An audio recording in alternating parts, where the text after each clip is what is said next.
Okay, this final talk is going to be another tag team deal with Mark Stepanich, Mike McGray, and myself discussing managing CT protocols.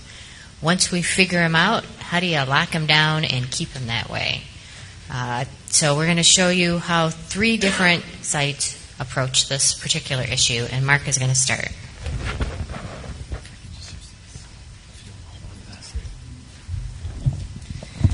Thank you. Disclosures, again, just to give you everyone a little bit of an idea of what the physics team at Henry Ford deals with the radiology group is, so we have, the physicists mainly work with one radiology group, and it's subspecialty based.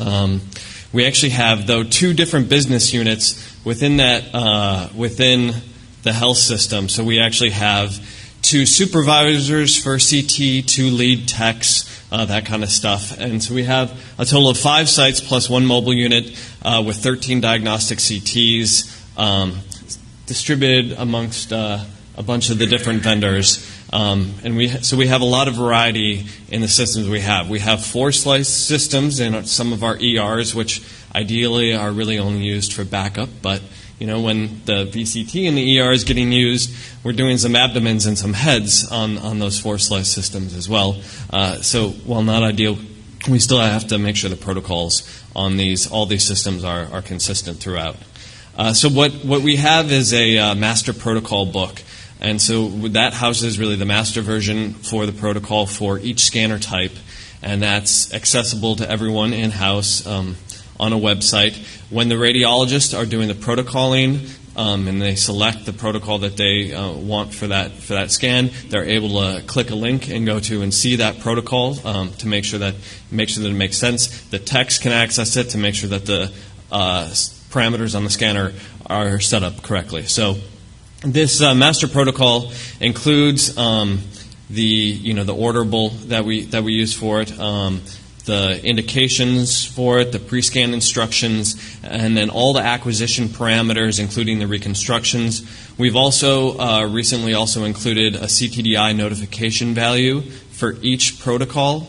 They're really generally based on body part and patient size, since we do have some different protocols based on different patient sizes. So the notification value for the larger patients is going to be higher than it is for the lower patients, but that is included in there, and the technologists actually see that when they see that notification value when they pull the patient up, on the work list in our RIS system. And as I mentioned, the recon and reformat instructions are included in there as well. So this is just a screen cap.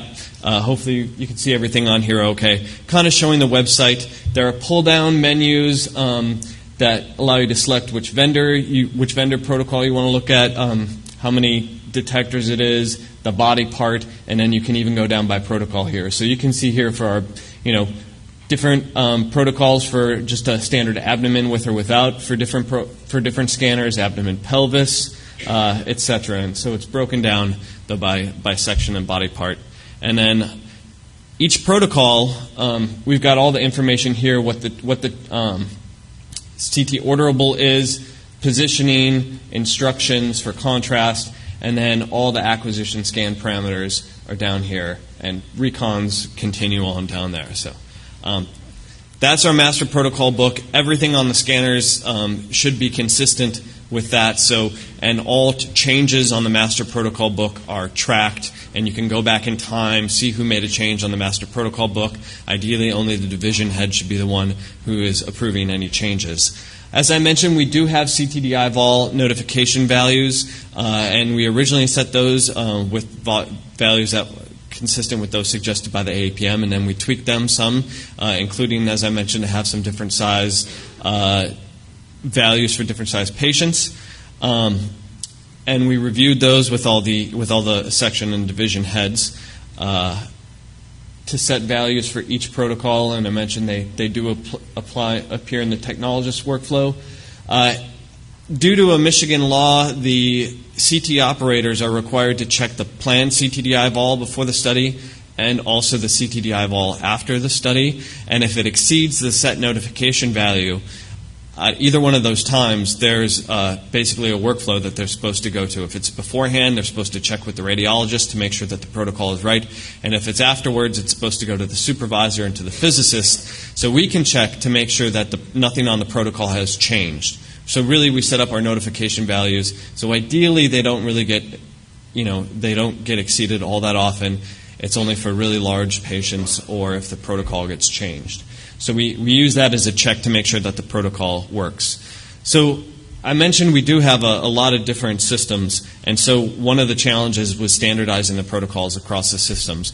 And we really first hit this for the high-frequency studies for heads and abdomen pelvises. And so one way that we did that was basically kind of setting up the protocol so they had similar contrast to noise ratios in the ACR phantoms, and then continued to work with the radiologist to make sure that the image quality on each of the different systems was what they needed. But by doing that, we actually, as I showed yesterday, we ended up for our abdomen pelvis studies basically having about the same average CTDI vol on our different scanners. We are also able to check this now with some commercial software that we have. We can actually make histograms of the average CTDI vol for studies and sort it by the different equipment, and then so we can really see if there's any large differences in, say, DLP or CTDI vol, depending on which scanner the protocol is done on. One other thing you can do if you don't have access to software like that is to make sure if you're looking at a patient, they were done on one scanner, 6 months before they're done on the other scanner, is to be making sure that the image quality is consistent through those. So we've done that as well. We also have to make sure that the protocols and the scanning and the operation of the scanner is going well. We have an in-house system to do quality control reports. So the radiologists, while they're reading a study, are able to basically right-click in PACS and say send a quality control report, and say, for instance, either there was a recon or reformat issue, scan timing was incorrect, if too much of the patient anatomy was scanned, or if there was a scanner artifact. And so these then go to the supervisor, who then, if it's a technologist issue, they consult the technologist. And if it's a scanner artifact, then physics might get involved to figure out what needs to be done. So in a number of these instances, though, these quality control reports have been used, and they've caught accidental changes in the protocol. So that's a powerful way to make sure that the protocols are being consistent as well. So we try to do ongoing protocol management by, if possible, reviewing all the protocols every year, doing PQI projects to see if we're able to really optimize some of the dose and the image quality. Working, if radiologists identify concern, saying, actually we're doing too many reformats, on these, can we cut some out, or actually I want some more reformats, or the reformats are being done with the 2.5 image thickness instead of the 1.25s, and it's useless to me, to try and figure those out. And we're also using information from our submissions to the dose index registry. I mentioned about the CTDI vol monitoring, so we're doing that as well. And we have generated dedicated pediatric protocols for both body imaging and for neuroimaging to make sure. So we're really mostly an adult hospital, but we do get some peds patients in, so we want to make sure that we have the proper protocols to image the pediatric patients when they do come through. In the future, we do have some commercially available software that lets us do some automated dose monitoring. That lets me, as a physicist, check to make sure that the technologists are actually doing the notification values, so I can see if the values have gone over. So that's a way to check that. And we're also going to be migrating our protocols over to a new system as well, and trying to really make sure we're doing the annual review, which can be a challenge to find the time to do it, but it's probably worthwhile doing. And I'll hand it off now. Mike. Come on. Mike is up next. We're actually going to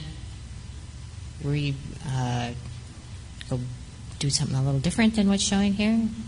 I'm going to have Mike go next because I'm trying to do the end of the conference bit. Uh-oh. What happened?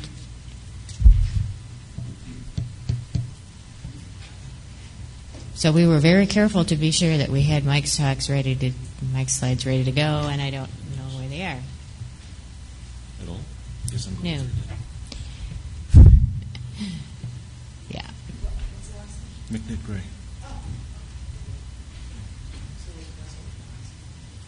We were trying to get them all in one. There we go. All right.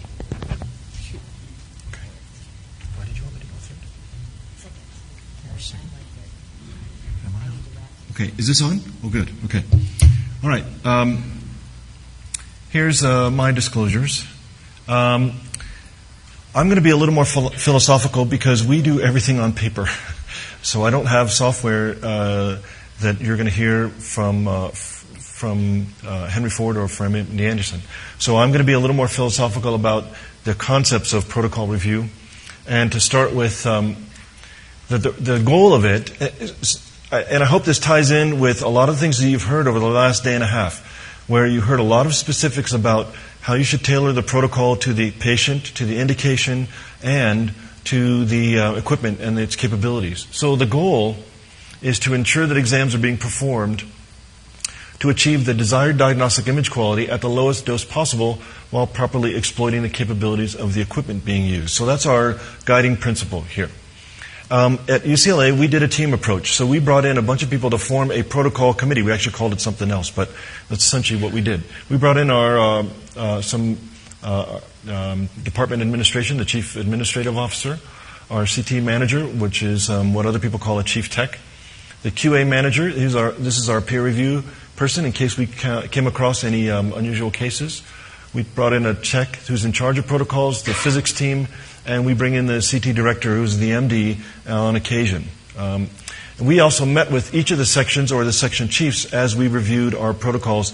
So yes, that took a long time, well over a year, and some of them still are not finished. What did we do? Well, we tried to review all our protocols if possible, but at least what some people are going to recommend, including the APM Practice Guideline, which is coming out in April, right? Soon. It's coming out soon. You'll hear about that, I hope. Soon. Okay. So it's going to recommend that you do all protocols if possible, but at least the top 6 highest dose or top 6 usage. And why 6? It's not a magic number. It's just to ensure that you do more than 1 or 2 if you're not going to do all of them. Again, this is from the Practice Guideline. It's called the APM CT Protocol Management and Review Practice Guideline. There we go. I got it right. Coming soon. And it'll be publicly available.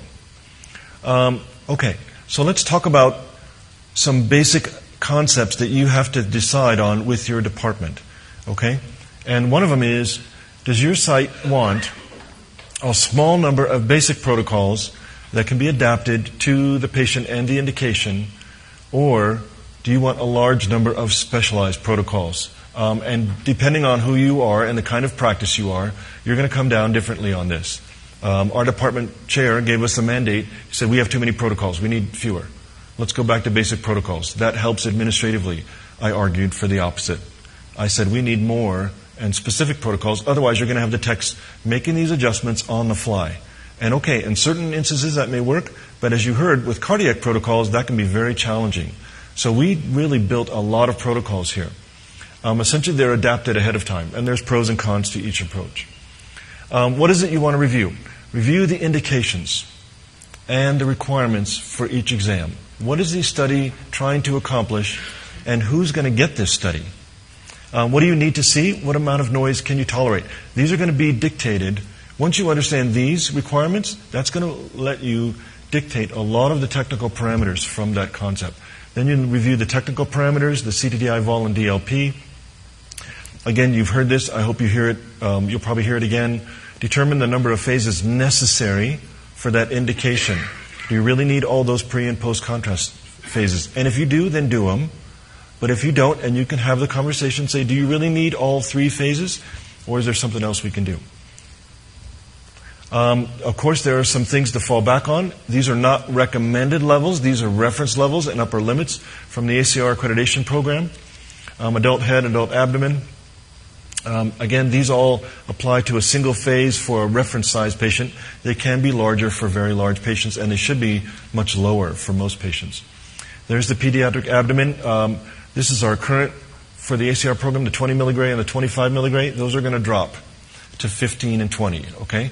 I don't know exactly when that's going to happen, sometime in the not too distant future.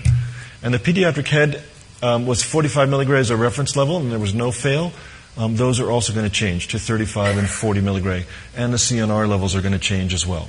So those announcements will be coming. That's not next month, but it's not next year. It's somewhere in the, I guess, 3 to 6 month frame. I'm not sure yet. Okay. You've heard about the APM protocols. They're for all manufacturers. They're already posted on the APM website. They're publicly available. You don't have to be an APM member to get to them. Okay? And they are not, quote, optimal. They are a reference protocol. Look at them, use them as a starting point, adapt from there. And they're just for routine, neuroperfusion head, routine chest, routine abdomen. And again, where did we start on those protocols? Every protocol has a list of indications. Okay? What is the reason for this study to be used? And here's an example of one. This is adult routine chest on selected GE scanners. Again, it's not everything, but it's got a fair amount of representation. What's the scan type, rotation time, technical factors, whether smart MA should be used or not, min and max, scan field of view, and some information about the reconstructions, both the primary ones, which you've heard that you have to link the noise index with the primary reconstruction, and then here's the secondary and additional recons. And again, there's the tables that I think you referred to earlier. Here it is for the chest with the range of CTDI vols. So these are things to lean on and start from and work from. Other things to think about. Review your usage. Summary statistics from the ACR dose index registry, like I talked about yesterday. Very helpful. Use some tools to identify those high-dose exams and the outliers and find out what caused them. What's the root cause analysis there? And understand those reasons. Was it just a large patient? Was it multiple phases? Or was something else going on there? And just helps you ensure that your protocols are being complied with. Right? There's a lot of people involved in this, and there's lots of places where things can be touched and changed. You need to check and make sure that your protocols are being executed. Okay, so that's my quick summary. The APM Task Group 225, that practice guideline report, should be publicly available soon. We developed a protocol review team, and I highly encourage a team approach. It's good to get that input from the different players. You need a review philosophy, especially about whether you're going to do few or a large number of protocols, and just get in there and review as many protocols as you can. Okay, last word. If in case you cannot get enough of this stuff, there is a symposium. It's a virtual symposium sponsored by UCSF. This is part of our UC Medical Centers Consortium. And this is virtual symposium, May 8th to 13th. Many of the speakers that are participating in this dose summit are going to be participating in that. It'll be all online. You don't have to go anywhere. The cost is really pretty cheap. I don't remember the numbers, but it's like $100 to $150 to do it. And I think you get access to the lectures online for a good long time, like months or a year. I'm not sure of the details. But if you go to this website, the rorl.radiology.ucsf.edu, and you can find this registration home. You can find more information about that. Okay? Thank you.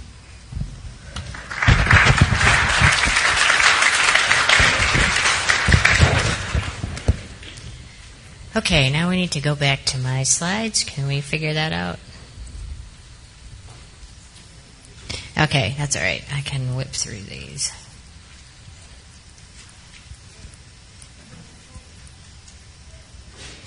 Okay, so I'm going to wrap this up.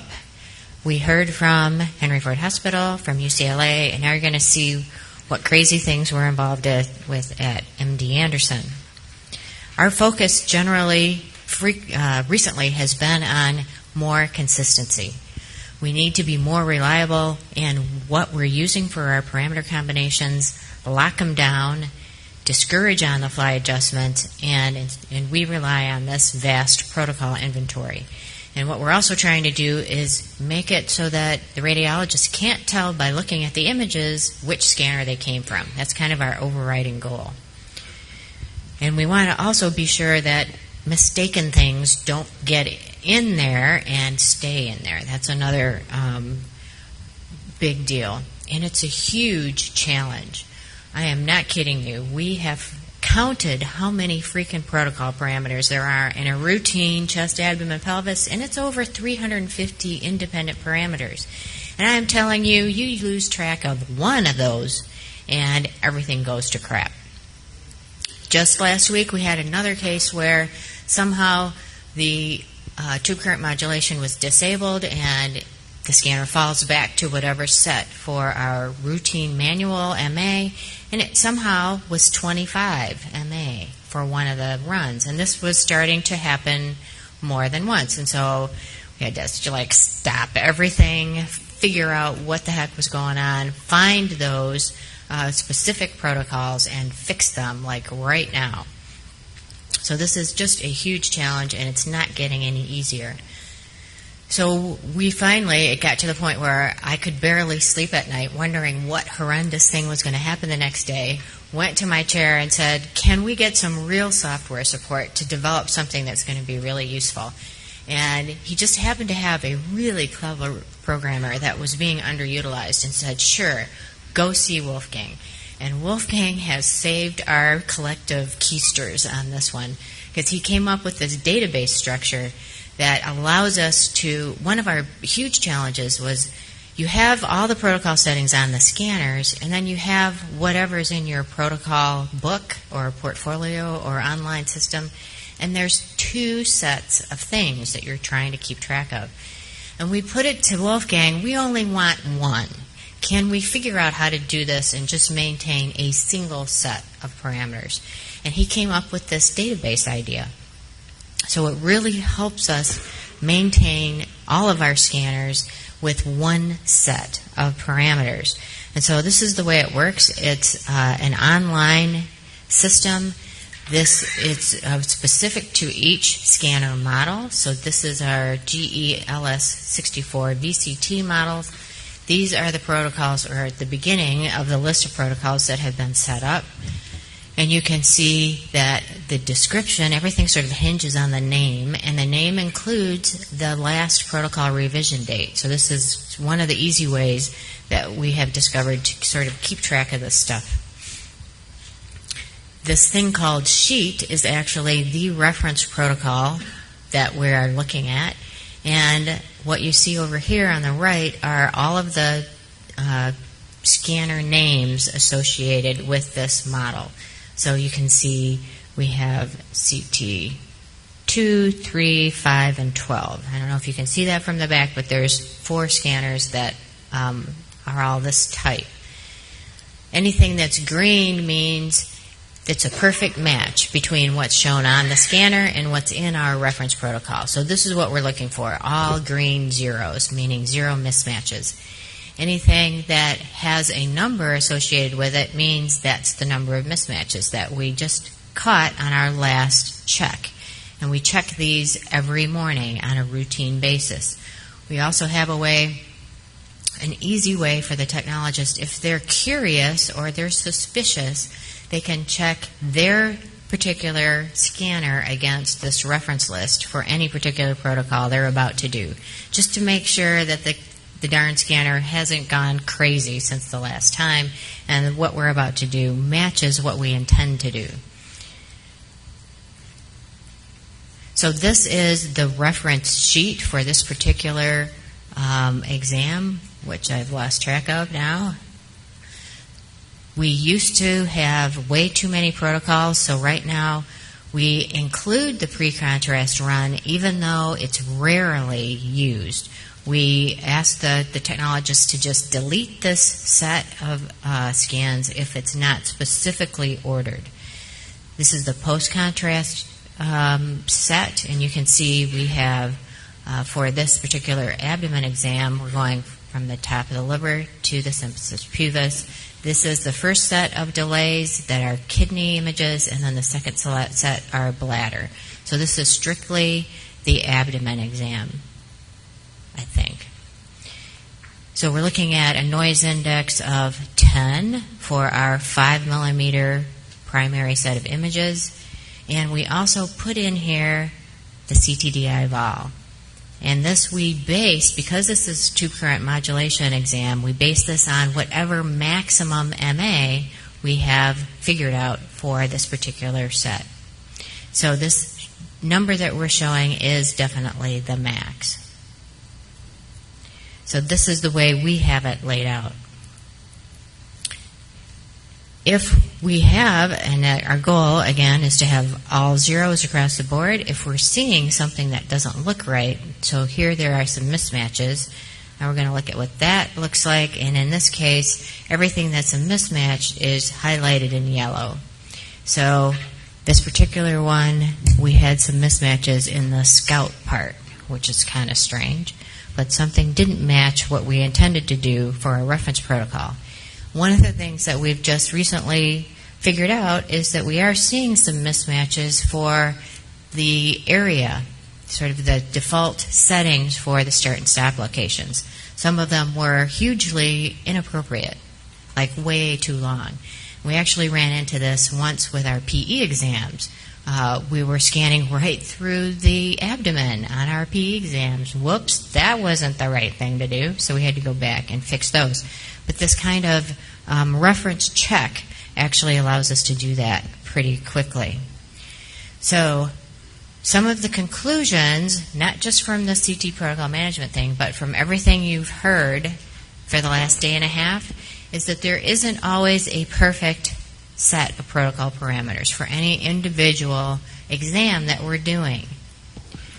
We're often trying to figure out what's this best combination of parameters, and you now should have a bunch of strategies that you can take home and employ. Some of them are shown on the APM website, and you also hopefully made some good vendor contacts while you're here to get some more good hints. Management of these protocols is critical. You need to have some kind of a process and procedure in place, and I think we're probably all deficient in actually documenting that. And I think that's one of the things that the Joint Commission and some increasingly regulatory happy people are going to come down on us for. We need to document how we're doing this, how often we're doing it, and what we're actually doing. One of the other things I would encourage you to do is to figure out a way to document your changes to your protocols. What's an approved change? Why did we do that? And who approved it? I can't tell you how often we've come to a place where we can't figure out if this was really what we meant to do. How did we get here? Was there a mistake somewhere along the line? Because this combination doesn't make a whole lot of sense. But having some kind of a control process to keep track of your history making all these changes can be really, really helpful. And I know the Mayo Clinic folks have done this because it has saved their collective keisters on more than one occasion. Your protocol team needs to have technologists and physicists and radiologists involved, and consider putting in some kind of a regular review process. As part of getting that protocol management system going, we're doing that protocol review. Before we stick them in there, we want to make sure that's what we intend. And I'll tell you, this is a long and very painful process.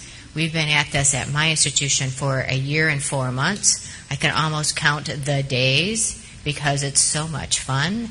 And we're not there yet. We are in the middle of our neuro group, and we still have our biggest, baddest section, the body protocol section, to go.